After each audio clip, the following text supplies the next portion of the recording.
Look, friends, happy Sunday morning to you. It's your good old buddy, Sergeant Grizzlegrits.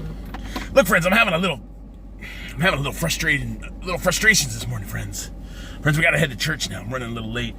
But friends, I did my site recon of 5 cemeteries yesterday, friends. And friends, I told you I gotta get permission to go out there and do some of these things. So friends, I did. I wrote down one of these cemeteries, friends. I couldn't believe the lady. I got a hold of the lady, friends.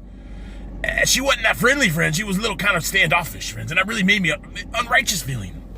Friends, I called the lady at the Alderman Cemetery over there, friends. And it's a family cemetery, I get it, friends. But they're still putting people out there.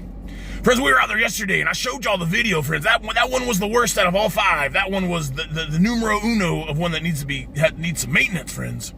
Friends, I was very nice to the lady on the phone. I called her, and I went to the voicemail. But there was never a beep, friends. Something happened, so I had to call the lady back. I was going to leave a message, and the lady answered, friends. Friends, I kind of explained my name and my ministry and that we're cleaning cemeteries up, and we'd love to, help you out in your cemetery. Friends, the lady said, "Oh, we don't need your help. The families take care of all that." I'm like, "Well, hold on, man. I just got done doing Sefner, and it needed a lot of help." She goes, "Well, we don't need your help, sir. Thanks for calling." I was like, well, ma'am, the cemetery looks horrible. I was just out there yesterday, and I said the families aren't doing it. And then the lady hung up on me, friends. I couldn't believe it. Friends, this is unacceptable. So again, there ain't nobody out there to get the job done. And the people that have their name and number on the sign that says "Call if you want to help us get the job done," friends, they're not even interested in getting the damn job done. Friends, I don't know what to do anymore. I'm stinking frustrated. And we got to go to church, friends. I'm running late. We're just going to roll. Friends, what do I do? These are cemeteries and nobody gives a damn about anymore. Not even the people that have their names on there says, if you want to volunteer, call us first. Friends, I don't know what to do. I'm frustrated.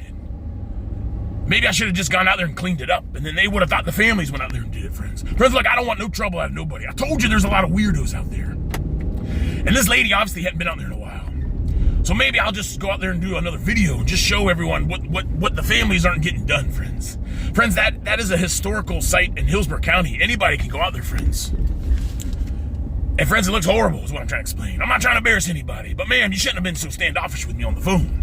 I took that as an insult. I'm out here trying to do good work, and I ain't gonna charge you no money, lady. I literally just want to get your cemetery up to standards, because I don't know, man. Maybe we need to ask the board if we can put maybe Sergeant Grizzlegrits needs to be in charge of that cemetery. That way, when a feller calls up on a Sunday before he's heading to church, and he's like, "Look, Sergeant Grizzlegrits, I want to help you out. The Lord spoke to me, and he says I got to get out there and do this good work, and I want to fall under your leadership. That's why I called your name on there." Well, friends, I ain't going to turn you away. I'm going to say, "That sounds good. I'll see you out there Monday. We'll get to work." So, ma'am, I'm going to be working on you. We're going to get that cemetery cleaned up. The rest of y'all better get your butt to church. Sergeant Grizzlegrits out.